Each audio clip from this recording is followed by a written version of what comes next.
আসসালামু আলাইকুম।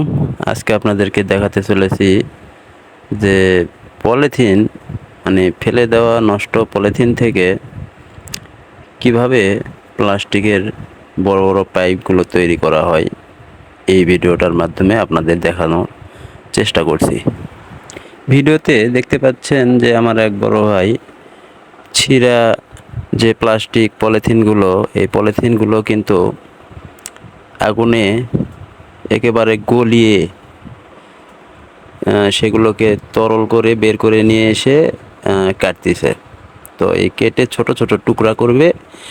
এই টুকরাগুলো আর এক জায়গায় স্থানান্তর করবে এবং সেখানে কিন্তু শুকানো হবে, এবং যখন শুকিয়ে যাবে এই শুকনো টুকরোগুলো নিয়ে দিয়ে কি করবে দেখেন, একটা মেশিনের ভিতরে দিয়ে দিল।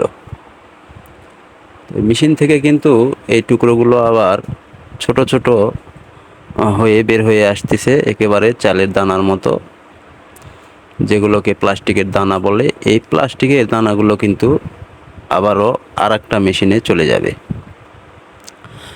তো দেখতে থাকুন কিভাবে এই পাইপগুলো তৈরি করা হয়। আমি আপনাদের দেখানোর চেষ্টা করছি। দেখেন, এই ছোট ছোট টুকরোগুলো কিন্তু আবারও একটা মেশিনে দেওয়া হলো, এবং এই মেশিন থেকে দেখেন গলে আবার কিন্তু একটা পাইপ বেরিয়ে হয়ে আসছে। কত সুন্দরভাবে কারখানায় এইরকম প্লাস্টিকের পাইপ তৈরি করা হয় আমরা কিন্তু অনেকেই জানি না।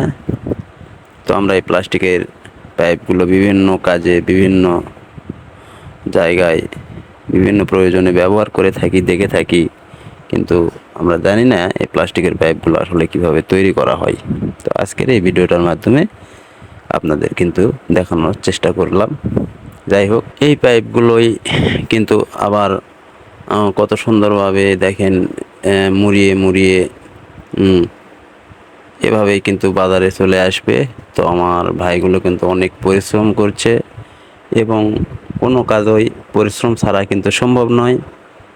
যাই হোক, ভিডিওটা আপনাদের কাছে কেমন লেগেছে অবশ্যই কিন্তু কমেন্ট বক্সে বলে যাবেন।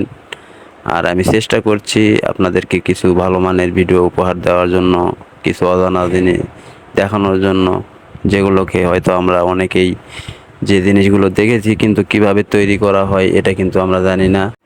তো সব মিলিয়ে ভিডিওটা আপনাদের কাছে কেমন লেগেছে অবশ্যই জানাবেন। আর একটা করে শেয়ার অবশ্যই দিবেন, যাতে করে অন্যরা ওই ভিডিওটা দেখতে পারে।